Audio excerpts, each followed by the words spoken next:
Next आपके पास solve the question problem described by the equation curly square z by curly x square minus curly square z by curly y square is equal to 0 subject to the initial condition z at x0 is equal to fx and curly z by curly y at y0 is equal to gx। सबसे पहले आपको क्या करना है, जो equation given है उसको canonical form में कन्वर्ट करना है। तो हियर गिवन इक्वेशन इज, क्या है आपके पास given equation, curly square z by curly x square minus curly square z by curly y square is equal to 0। इसको इक्वेशन नंबर 1 से रिप्रेजेंट कर देते हैं। अब इस इक्वेशन को आपने कैनोनिकल फॉर्म में कन्वर्ट करना है। आप 6 चैप्टर में कर चुके हो, अभी करवाए हैं मैंने। पैराबोलिक को भी कन्वर्ट करना कैनोनिकल फॉर्म में, हाइपरबोलिक को भी और एलिप्टिक को भी। Step by step first step क्या होता है, पहले capital R S T calculate करने हैं, फिर S square minus R 4RT check करना है, उसके बाद क्वाड्रेटिक इक्वेशन बनानी है, 2 रूट आ जाएंगे, रूट की हेल्प से 2 डिफरेंशियल इक्वेशन बनेगी, ठीक है, वो u और v की वैल्यू देंगे। तो यहाँ पे आपके पास इसकी कैनोनिकल फॉर्म क्या बनेगी, कैनोनिकल फॉर्म ऑफ इक्वेशन 1 क्या बनेगी आपके पास, curly square z by curly u curly v is equal to 0। इसको मैंने इक्वेशन नंबर 2 से रिप्रेजेंट कर दिया। अब आप जब इसको डिफरेंशिएट करोगे, सॉरी इंटीग्रेट करोगे डेरिवेटिव खत्म करने के लिए, तो जब आपने u के रिस्पेक्ट में किया, इंटीग्रेट किया, इसको integrating second with respect to u, ठीक है। जब u के रिस्पेक्ट में इंटीग्रेट करोगे तो v को एज अ कांस्टेंट ट्रीट करोगे, ठीक है। तो v के रिस्पेक्ट में, u के रिस्पेक्ट में जो डेरिवेटिव था वो खत्म हो गया, सिर्फ v के रिस्पेक्ट में बचा है। तो राइट हैंड साइड क्या आ जाएगा, phi of v, constant of integration. अब अगेन आप इसको इंटीग्रेट कर लो, ठीक है। तो ये आपके पास आ जाएगा z इज इक्वल टू, इसको आप साई ऑफ मान सकते हो, तो ये हो जाएगा phi of u plus psi of v, ठीक है। ये इक्वेशन नंबर 3 आ गई, ठीक है। अब आपने यहाँ पे u और v की वैल्यूज पुट करनी है। जब आप इसको कैनोनिकल फॉर्म में कन्वर्ट करते हो तो आपके पास u और v आते हैं, वहां से u और v हमने कलेक्ट किया, u आ गया हमारे पास x minus y and v आ गया हमारे पास x plus Y.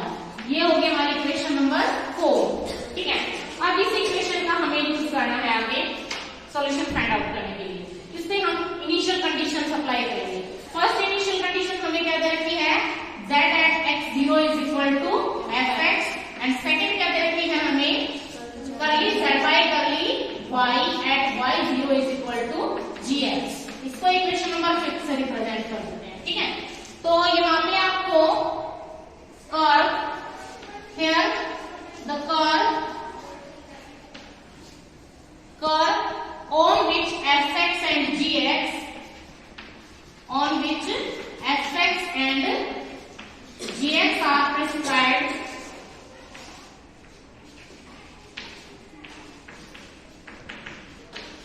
by x-axis and normal to y-axis।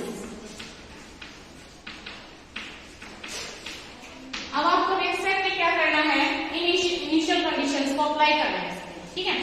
तो जब हम यहाँ पे z is equal to phi of x minus y plus phi of x plus y में z at x0 is equal to fx substitute करेंगे तो हमें क्या मिलेगा,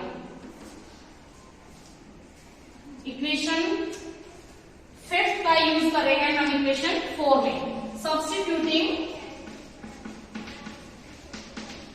5 इन 4, तो हमारे पास क्या आ जाएगा, ये वाली कंडीशन रख रहे हैं, y को 0 रखा है इसमें, y को 0 रखते ही इक्वेशन 4 क्या बन जाएगी, z is equal to, y को 0 रखना है यहाँ पे, phi of x plus psi of x, क्या बन गया आपके पास, phi of x plus psi of x।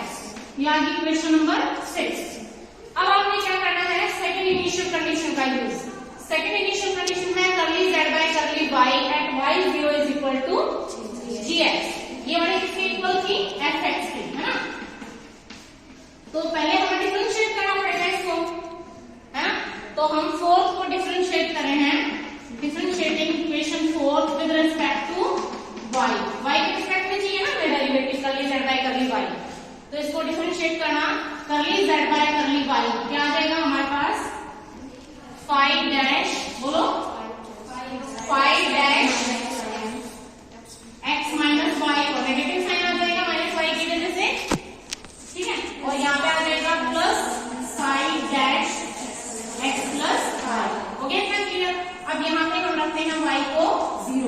करली z by curly y at y0 कितना आ जाएगा हमारे पास यहाँ पे माइनस 5 डैश